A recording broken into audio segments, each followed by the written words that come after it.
Sony មុននឹងមាន PlayStation ពួកគេបានផលិតឆ្នាំងបាយដែលខូចសួស្តីអ្នកនរគ្នានិយាយដល់ Sony អ្នកប្រកាសជានឹកឃើញដល់កាមេរ៉ាដ៏មុតថ្លា PlayStation ចំនួនថ្មីឬក៏ទូរស័ព្ទ Walkman ដ៏ល្បីល្បាញមែនអត់ពួកគាត់ជាមហាអំណាចនៃបច្ចេកវិទ្យាតែចុះបើខ្ញុំប្រាប់ថាមុននឹងមានភាពជោគជ័យទាំងនេះឧបករណ៍ដំបូងបំផុតរបស់ Sony គឺជាការបរាជ័យដ៏ធំមួយវិញនោះជាការពិតតើអ្វីជាផលិតផលដំបូងរបស់ពួកគេនៅក្នុងឆ្នាំ1946នឹងការចាប់ផ្ដើមដ៏លំបាក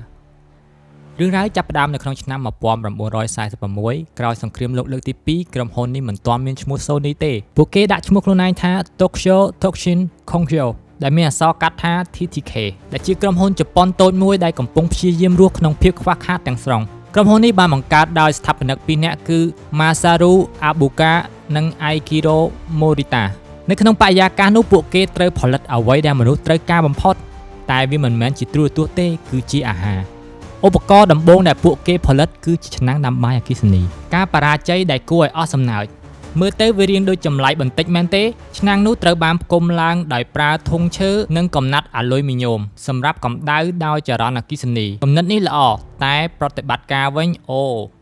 គឺចប់តែម្ដងផលិតផលនេះគឺមិនដែលដំណើរការបានត្រឹមត្រូវទេម្ដងវាដាំបាយនៅសើមម្ដងទៀតវាដុតបាយឲ្យខ្លោចដូចធ្យូងនិយាយទៅគឺគ្មានគុណភាពប៉ុន្តែពួកគេបានចរាចរវានៅលើទីផ្សារដ៏ច្រើនរួចទៅហើយដូច្នេះស្ថាបនិកក៏សម្រេចចិត្តដកវាចេញពីទីផ្សារមកវិញទាំងភាពអាម៉ាស់ការបង្វែរទិសដៅទៅរកភាពជោគជ័យតែនេះគឺជាចំណុចសំខាន់ណាស់ក្រុមហ៊ុននេះមិនបានបាក់ទឹកចិត្តឡើយពួកគេបានថាឆ្នាំងដាំបាយនេះមិនមែនជាចំណុចខ្លាំងរបស់ពួកគេទេដូច្នេះពួកគេបានសម្រេចចិត្តផ្លាស់ប្ដូរទាំងស្រុងពួកគេក៏ស្វែងរកគំនិតដើម្បីបង្កើតគ្រឿងអេឡិចត្រូនិកផ្សេងទៀតនៅក្នុងឆ្នាំ1950ក្រុមហ៊ុន TTK បានបញ្ចេញផលិតផលថ្មីដែលដំណើរការបានល្អនិងត្រឹមត្រូវបំផុតនោះគឺជាម៉ាស៊ីនថតសំឡេងដោយកាសែត Tape Recorder ដំបូងគេនៅក្នុងប្រទេសជប៉ុន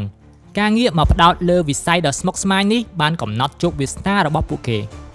ប៉ុន្តែប៉ុន្មានឆ្នាំក្រោយមកពួកគេក៏បានប្ដូរឈ្មោះមកជា Sony ហើយអ្វីៗបានคล้ายទៅជាប្រវត្តិសាស្ត្រទាំងស្រុង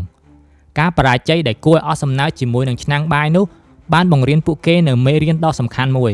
ផ្ដោតលើចំណុចសំខាន់របស់អ្នកមេរៀនថ្ងៃនេះគឺមិនថាជាអ្នកជាក្រុមហ៊ុនធំប៉ុណ្ណាទេឬតូចប៉ុណ្ណាទេការបរាជ័យគឺជាផ្នែកនៃដំណើរការទៅរកភាពជោគជ័យជានិច្ចពេលខ្លះឆ្នាំងដាំបាយដែលខូចអាចនាំអ្នកទៅរក PlayStation ក៏អាចថាបានតើអ្នកទាំងអស់គ្នាភ្ញាក់ផ្អើលនឹងរឿងនេះដែរទេកុំភ្លេចចុច like វីដេអូនេះជួបគ្នានៅវីដេអូក្រោយ